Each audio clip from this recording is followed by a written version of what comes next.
I'm here with Hannah Jones, former softball player here at Virginia Tech. Hannah, how are you doing today? I'm good, Chase. How are you? I'm doing all right. Well, let's get right into it.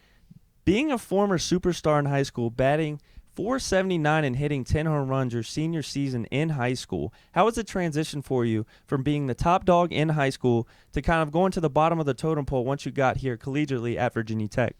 The transition was really difficult for me. In high school, I was definitely the superstar, and all eyes and all the attention was on me. And then I got here to college, and I was the underdog, and it really opened my eyes to how good the upperclassmen were and how good the competition was, and it was really difficult for me.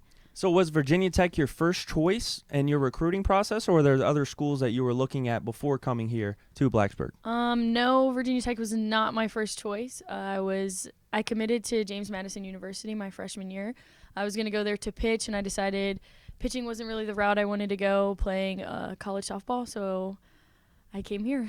So what made you make the switch from pitcher to being a fielder, and what kind of brought that up, and why did you decide to move to first base, because that's eventually where you did play here at Virginia Tech? Yeah, so I grew up pitching since I was like 5. I kind of fell out of love with it as I got older, and I realized that I was a better hitter and fielder anyway, so it just wasn't for me. So in that better hitter and fielder role, you were a big-time pinch hitter here at Virginia Tech, starting in 21 games, but the majority of your at-bats were coming off the bench. Tell me a little bit about the mindset coming from off of the bench or starting. What's the difference in mindset when you step into the box from starting a starter's perspective to being someone that is basically cold coming out of the dugout? Right, so I guess it just depends on what kind of person you are. My freshman year, I definitely was more nervous to come into the games and pinch it, but as the years went on, I realized that was my role for the team. So I was really ready. I was hungry to hit all the time. I always wanted my name to be called in the big games. As versus starting, of course, I wanted to start. I wanted to be out there every game. I wanted to hear my name in the starting lineup. But that's just not how it worked out for me here, and I was totally okay with that. Yeah. So walk me through a little bit of the process that you do in the dugout, or you did do in the dugout, before you had your name called. It could be, you don't get your name called till the 5th or 6th inning. What are you doing the rest of the game to make sure that you are mentally prepared to step in the box when the coach calls your name? Well, I'm definitely always scoping out the pitchers, seeing what they're throwing, the other lefties in the lineup. That's really important for me. I'm always cheering on my teammates. I'm always stretching. Between innings, I'll take a jog to the fence and back, maybe, put my batting gloves on, put my elbow guard on, just really get in the mindset by really evaluating the game and seeing what's going on out there. So were you a lefty?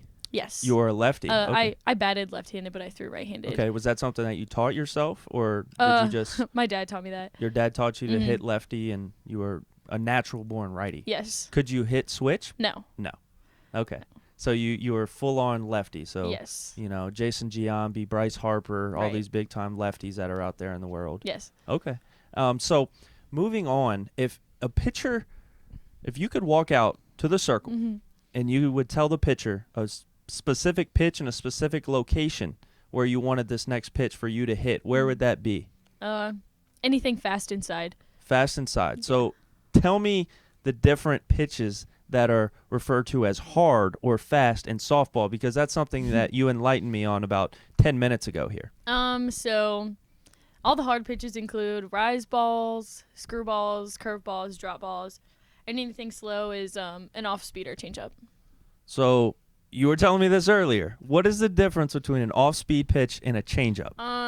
So a changeup is usually about 10 to 15 miles per hour slower than your hardest pitch. And off-speed is you just take a little bit off, like 5 to 7 miles per hour off. So who is the hardest pitcher that you ever faced in your career here? Megan Good from James Madison University. James Madison. Aren't they pretty good? Yes. They're pretty good. Yes. Did you ever play Oklahoma State or anybody like that? No. No? So Megan Good. Do you want to face her now? You want to get back out there and just do one more at-bat one-on-one? No. No? No. You sure? Yeah. What happened in that at-bat when you faced Megan Good? I got a double. Well, there you go. Yeah. Yeah, well, if that's your best pitcher you've ever faced and you got a hit off of her. I'm going to end it on a good note. Well, there you go. Well, Hannah, thank you for your time. Yeah, thank you.